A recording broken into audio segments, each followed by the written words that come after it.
Muy buenas noches, bienvenidos a Foro Médico, de nuevo con ustedes compartiendo temas relativos a salud como cada jueves de estreno. Y hoy vamos a hablar nuevamente de enfermedades reumáticas, pero vamos a hacer un apartheid, digamos, dentro de ellas, dentro de su clasificación, y vamos a hablar de la gota. ¿Sí? ¿Qué es la gota? Es una enfermedad reumática y es conocida así. Y yo le decía al doctor que me acompaña esta noche si es popularmente conocida, y me dice que científicamente está conocida como lo que es gota, y hay otros nombres que son un poquito más complejos, pero vamos a tratar de esta que la conocemos así por nombre, y lamentablemente mucha gente en nuestro país la padece. Así que ya voy a saludar a mis invitados. Nos acompaña el doctor Armando Mallorquín. Él es un amigo ya de la casa, él es reumatólogo, estuvo varias veces en varias oportunidades con nosotros y nuevamente nos acompaña para hablar de este tema. ¿Qué tal, doctor? Bienvenido. Buenas noches, Lilian. Encantado nuevamente de estar en tu programa y gracias por la invitación. Bueno, vamos a saludar a una joven también, nutricionista, que es la licenciada Belén Bordón. Ella también va a hablar de lo que tiene que ver con la alimentación. Sabemos, siempre repetimos en este programa, porque hacemos el abordaje multidisciplinario y repetimos de que la nutrición es transversal a todas las patologías. ¿Qué tal, Licen? Totalmente, muy bien. Muchas gracias también por el espacio y por la invitación. Y espero poder ayudar contribuyendo un poco desde el enfoque nutricional para esto. Sí, seguro que sí, porque está estrechamente vinculada a la enfermedad. Bueno, doctor, vamos a hablar. ¿Qué es la gota? La gota muchas veces la gente ya la conoce, quienes la padecen, y otras todavía no la tienen así muy clara. Así que vamos a definirla. Sí, la gota es una artropatía inflamatoria, está dentro del grupo de las artritis, o sea, todo proceso que pueda producir inflamación a nivel articular. Habitualmente la característica de esta inflamación, de esta enfermedad, es que puede afectar varias estructuras, ¿verdad? Y produce inflamación. Generalmente es mono u oligoarticular. ¿Qué significa eso? Puede afectar una sola articulación o hasta 4 o inclusive más articulaciones, depende mucho ya del tiempo de evolución. Pero puede comenzar solamente en una. Puede comenzar solo en una. Y después se extiende a las otras. Así mismo, podría comenzar así. ¿Qué significa gota? La gota es la acumulación del ácido úrico en las articulaciones. Esa elevación persistente de lo que es el ácido úrico normalmente puede provocar que se deposite en las articulaciones. ¿Y qué pasa en la articulación? Se deposita en la forma de lo que se llama urato monosódico, que es un cristal, y ese cristal se pega a la articulación, y eso es lo que se inflama, y eso es lo que habitualmente produce mucho dolor en ese paciente. Ahora, me decís que se puede dar en otros lugares, puede comenzar en una articulación, se extiende a otra articulación, pero hay un síntoma, digamos, previo, que yo me puedo dar cuenta que puedo tener gota en un diagnóstico previo, o ya una vez instalada la enfermedad percibo que hay un problema. La mayoría de las veces ya es instalado la enfermedad. La primera localización, que es lo más típico de la gota, es la primera articulación metatarsofalángica del pie. O sea, el dedo gordo. ¿En el dedo gordo? Así mismo. Comienza en el dedo gordo. Así mismo, eso es lo más característico. Mira. Sí, produce un dolor intenso, un dolor horrible que habitualmente es más a la noche, le despierta a ese paciente el dolor. Habitualmente inclusive la sábana no puede rozar lo que es el pie del paciente, y muchas veces tiene algún factor desencadenante. ¿Cuál es el factor desencadenante en la mayoría de los pacientes? La transgresión alimentaria, que el paciente se haya excedido con el alcohol, las comidas copiosas, algún estrés importante, por ejemplo, alguna infección, algún traumatismo, muchas veces puede ser un factor desencadenante para el inicio de esta enfermedad. O sea, puede estar la enfermedad y dispararse con todos esos factores, ¿no? Asimismo, tenemos que tener en cuenta que, como había comentado, son cristales. Los cristales, con el tiempo, si yo tengo un nivel persistentemente alto de ácido úrico en la sangre, que sería un nivel mayor a 7 por un valor de laboratorio persistente, eso hace que, como nosotros habitualmente, el cuerpo humano, tenemos que eliminar toda sustancia que sea negativa para nosotros, Y el ácido úrico es algo anormal muchas veces para nosotros y tendría que ser eliminado.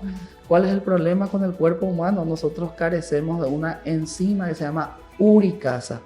Esta enzima uricasa es el encargado muchas veces en los animales, por ejemplo, de eliminar rápidamente todo lo que sea tóxico y de depurar el organismo. Y dentro de esas sustancias tóxicas, por así decirlo, está el ácido úrico. Como el ser humano no tiene, entonces se acumula este ácido úrico y muchas veces tenemos dos formas de inicio de esta enfermedad.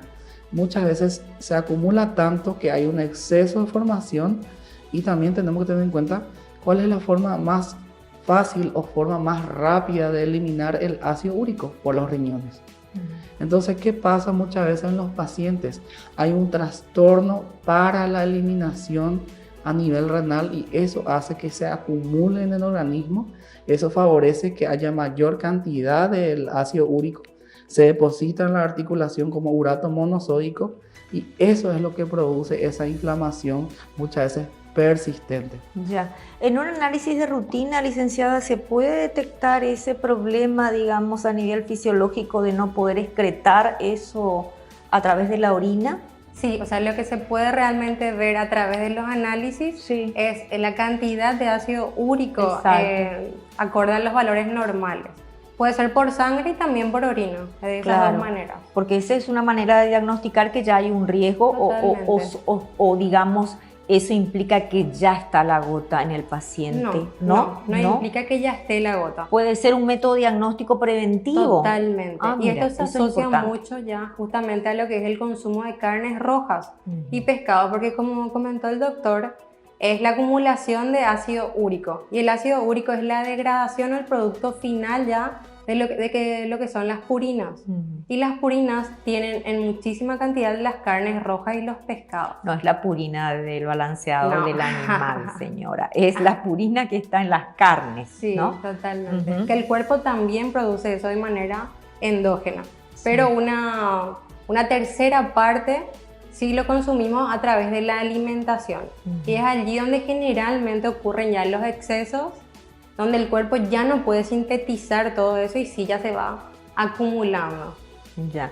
Tiene entonces una relación muy estrecha con todo lo que es la alimentación, Lice. Totalmente. Y más, como vuelvo a repetir, las carnes rojas, pescados, el alcohol y específicamente a través del alcohol la cerveza, que justamente es una bebida muy común acá en el país. Entonces tenemos gran cantidad de pacientes con enfermedades, aparte de las enfermedades reumáticas, con gota, doctor. Así mismo. Porque el consumo de alcohol es altísimo en Paraguay. Sí, tenemos un porcentaje muy alto de consumo de alcohol. De hecho, que todo paciente que tenga esta patología sería bueno que evite, ¿verdad? Pero decirle eso a un paciente con gota es así tipo, no sé, darle su sentencia de muerte, por así decirlo, ¿verdad? Pero tenemos que tener en cuenta que esta patología es una patología que se puede tratar. Y bueno, depende mucho del cambio de los hábitos dietéticos, principalmente. De hecho, en la última encuesta estábamos hablando fuera del aire con la Licen y me gustaría que lo vuelvas a repetir sobre los últimos datos de la encuesta del Ministerio de Salud en relación a las enfermedades crónicas no transmisibles. Y bueno, los datos que hay son alarmantes. Sí, totalmente. Vimos justamente, según los datos del Ministerio del año pasado, que el 50% de la población adulta, ¿verdad?, acá en Paraguay, está con sobrepeso. Y de ese 50% otra vez, el 20% con obesidad, ¿verdad? Y aparte de eso, otro dato súper importante, ya que son factores de riesgo para padecer esta enfermedad que estamos hablando hoy, es el consumo excesivo de alcohol. Que también el 50% de la población consume alcohol. Y dentro de eso otra vez el 24% lo hace de manera excesiva. Eleva el ácido úrico, me dijiste, la cerveza. ¿Y qué otra bebida? ¿El vino en también? General, todas las bebidas. Todas las que tienen alcohol. Sí, todas las bebidas con alcohol. Pero la que más eleva a nivel ácido úrico es la cerveza. ¿Y las bebidas azucaradas y gasificadas? También. Las bebidas azucaradas, la fructosa se ve muy asociada también con esto. Pero sí ya a menos, ¿verdad?, nivel en comparación a otros alimentos. Ya, o sea que habría que hacer como un cambio absolutamente, como una revisión y una replanificación en lo que es alimentación, porque hablamos también de niños ya consumiendo muy pequeños, muy pequeños, todo lo que se refiere a estos alimentos ultraprocesados, gaseosas, y eso también obviamente lo va a condicionar para que pueda transitar en algún momento esta enfermedad, ¿no? Sí, total.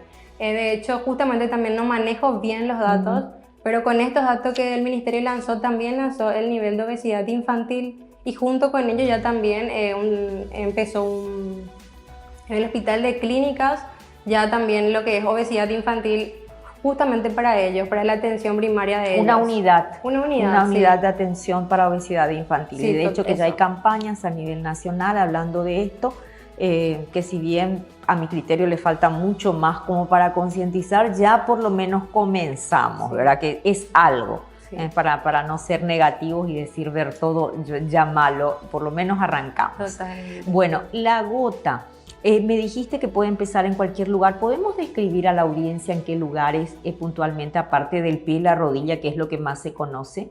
Sí, puede afectar muchas veces lo que es el codo, muchas veces esa inflamación de inicio brusco, esa inflamación del codo que muchas veces le llamamos de bursitis. La primera bursitis que pueda tener una persona puede ser gota, eso siempre hay que investigar, puede darse en las manos también, en las muñecas, rodillos, inclusive en lo que es la parte de los pies que vos comentaste. Los hombros también. Puede darse en menor medida. Sí, muchas veces es más frecuente, como habías comentado, el primer dedo gordo del pie, rodillas, tobillos, es una zona muy predilecta también. La inflamación del tobillo también tenemos que buscar asociar a esta enfermedad. Los hombros, ¿en qué situación? Cuando ya es una fase ya crónica, porque tenemos que saber que esta enfermedad puede cursar por varias etapas hasta ser lo que se llama una gotatofasia crónica. Vamos a quedarnos ahí, me vas a hablar de las fases que puede pasar la enfermedad en el siguiente bloque. ¿Te parece, doctor? Sí. Vamos a hacer un pequeño corte comercial agradeciendo como siempre a Bioetic Pharma, calidad de innovación, por apoyar este programa. Vamos al corte y volvemos en un ratito.